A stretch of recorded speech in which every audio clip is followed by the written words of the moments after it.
Hello दोस्तों, मैं अर्जुन सोनी। स्वागत है आपका हरदा डिग्री कॉलेज के ऑफिशियल यूट्यूब चैनल में। आज की वीडियो के माध्यम से हम श्रद्धांजलि अर्पित करेंगे भारत के उपभोक्ता मामलों के मंत्री श्री रामविलास जी पासवान को, जिनका हाल ही में 8 अक्टूबर 2020 को जो है निधन हो गया है। और आज की वीडियो के माध्यम से इस महान शख्सियत, जो कि दलितों के मसीहा के नाम से जाने जाते हैं, उनके पूरे जीवन को समझेंगे और देखेंगे कि किन परिस्थितियों का सामना करते हुए उन्होंने एक छोटे से परिवार, एक दलित परिवार से आकर अपनी मेहनत और जो है स्ट्रगल के बल पर एक नया मुकाम हासिल किया और पूरे भारत में अपनी एक अलग पहचान दलितों के मसीहा के नाम से बनाई। ठीक है, तो सबसे पहले शुरुआत करते हैं हम इनके जन्म से। देखिए, इनका जन्म 5 जुलाई 1946, ठीक है, 5 जुलाई 1946 यानी कि लगभग 74 ईयर्स ओल्ड ये थे। और इस उम्र के इस पड़ाव में जो है उनका हाल ही में निधन हुआ है। इनका जन्म शाहबनी नामक जिला जो है ये बिहार के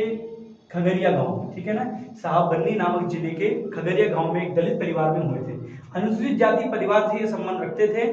और यहाँ से देखिए, इनकी पार्टी इन्होंने लोक जनशक्ति पार्टी बनाई थी। इसकी स्थापना लगभग इन्होंने 2000 में की थी, ठीक है ना। तो इसके अध्यक्ष रहे और 2019 में इन्होंने इस पार्टी का अध्यक्ष पद छोड़ दिया था। और अब इनके बेटे चिराग पासवान, जो कि एक जो है सांसद, जमुई बिहार से सांसद है वो, और जो है अभिनेता भी रहे, तो उनके हाथ में अब पार्टी की कमान है और ये पार्टी के संरक्षक माने जा सकते हैं। ठीक है, तो इनकी शादी जो है, सबसे पहले इनके एजुकेशन की बात कर लेते हैं। इन्होंने एमए किया था झांसी यूनिवर्सिटी से, देन एलएलबी किया था इन्होंने पटना से, मतलब वेल क्वालिफाइड थे। और इनके बारे में कहा जाता है कि यूपीएससी में सेलेक्ट हो गए थे।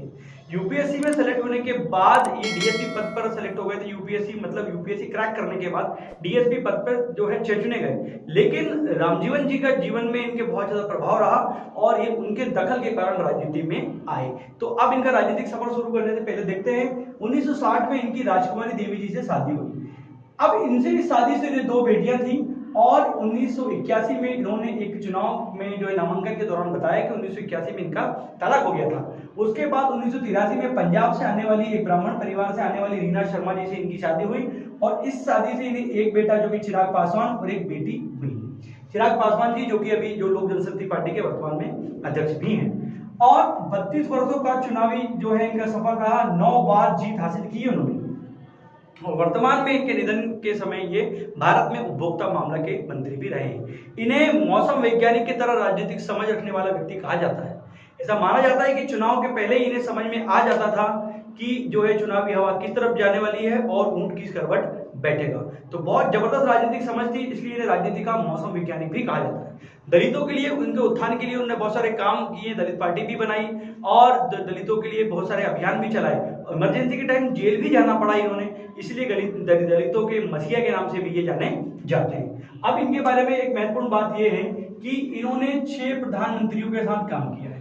ठीक है, मतलब लगभग हर प्रधानमंत्री के साथ काम करने का अनुभव रहा है और विभिन्न पदों पर, विभिन्न जो है समितियों के सदस्य भी रहे और विभिन्न समितियों के कार्यभार को भी संभाला है। बड़े बड़े पदों पर रहे, जिसमें भले ही भारत का रेल मंत्री पद हो या वर्तमान में उपभोक्ता मामलों के मंत्री का पद हो। और एक कर्मठ नेता, एक जुझारू नेता के रूप में इनकी छवि मानी जाती है। इन्होंने श्री वीपी सिंह जी के साथ, एच डी देवगौड़ा जी के साथ, आई के गुजराल जी के साथ, हमारे अटल बिहारी वाजपेयी जी के साथ, अटल बिहारी वाजपेयी जी की सरकार में 2001-2002 में खनिज मंत्री एवं सूचना एवं प्रसारण मंत्री का कार्यभार संभाला है वर्ष 1999 से 2000 के बीच में। देन डॉक्टर मनमोहन सिंह जी की सरकार में रसायन एवं उर्वरक मंत्री रहे 2004 से 2009 के बीच में। 2009 में क्या हुआ कि इन्होंने जो है चुनाव के टाइम गठबंधन कर लिया लालू प्रसाद जी यादव से और 2009 में हाजीपुर सीट से इनको हार मिली। फिर वो राज्यसभा से चुने गए। ठीक है, अब क्या हुआ, नरेंद्र मोदी जी की सरकार में जब 2014 में चुनाव हुए, 2014 की बात कर रहे हैं, 2014-15 में चुनाव हुए, तो इन्होंने जो है एनडीए को ज्वाइन किया और फिर से बिहार के हाजीपुर से चुनाव लड़े और वहां से सांसद के रूप में विजयी भी हुए। ठीक है, तो ये हाजीपुर जो है वहां का जो है प्रतिनिधित्व करते हैं, हाजीपुर सीट का जो प्रतिनिधित्व वर्तमान में कर रहे थे। भारत में 1996 से लेके 1998 के बीच में ये रेल मंत्री के पद पर भी कार्यरत रहे। तो अलग अलग जो है प्रधानमंत्रियों, अलग अलग नेताओं के साथ कार्य करने का इनका अनुभव रहा है। एक अच्छी छवि के नेता माने जाते हैं उन्होंने। अब जैसे कि हम बात करते हैं राजनीतिक जीवन की, जैसे कि मैंने आपको पहले बताया था कि यूपीएससी का एग्जाम क्रैक किया, डीएसपी बने। लेकिन क्या हुआ, हम बात करते हैं 1967 की समय की। ठीक है ना। 1967-68 में ये रामजीवन जी जो कि जो है संयुक्त सोशलिस्ट पार्टी से संबंध रखते तो उनके संपर्क में आए। तो उनके संपर्क में आने के बाद 1969 में इन्होंने चुनाव लड़ा। हालांकि इनके परिवार में बड़ी खुशी की लहर थी जब ये यूपीएससी सेलेक्ट हुए थे, पर इनके अब जैसे कि नौजवान थे और इनके दिमाग में कुछ और ही चल रहा था। तो वहां से 1969 में संयुक्त जो है सोशलिस्ट पार्टी से जो है ये चुनाव लड़े और विधायक पद पर आसीन हुए। देन अलग अलग जनता पार्टी से भी चुने गए ये। फिर जो है इन्होंने नीतीश कुमार जी के साथ जनता दल यूनाइटेड में भी काम किया।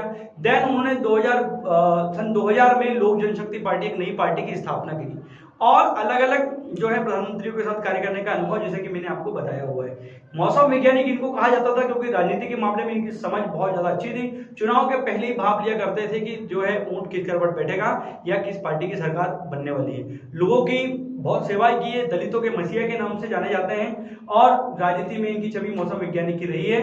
अभी 8 अक्टूबर 2020 को हृदय गति रुक जाने के कारण इनका निधन हुआ है और हम इस वीडियो के माध्यम से इन्हें श्रद्धांजलि अर्पित करते हैं और ईश्वर से प्रार्थना करते हैं कि इनके परिवार को इस गहन दुख को सहन करने की हिम्मत प्रदान करें। तो ये थी जानकारी रामविलास पासवान जी के बारे में और ये जानकारी आपको पता होनी चाहिए क्योंकि भारत के एक अच्छे नेता थे ये। और मैं चाहूंगा कि ये वीडियो आप जरूर लाइक करें और शेयर करें ताकि अन्य लोगों को भी हमारे भारत के जो है उपभोक्ता मामलों के मंत्री रहे श्री रामविलास पासवान जी के जीवन के बारे में कुछ महत्वपूर्ण चीजें उनके बारे में पता लगे। तो चैनल के साथ जुड़े रहिए, चैनल को सब्सक्राइब कीजिए। जय हिंद, जय भारत।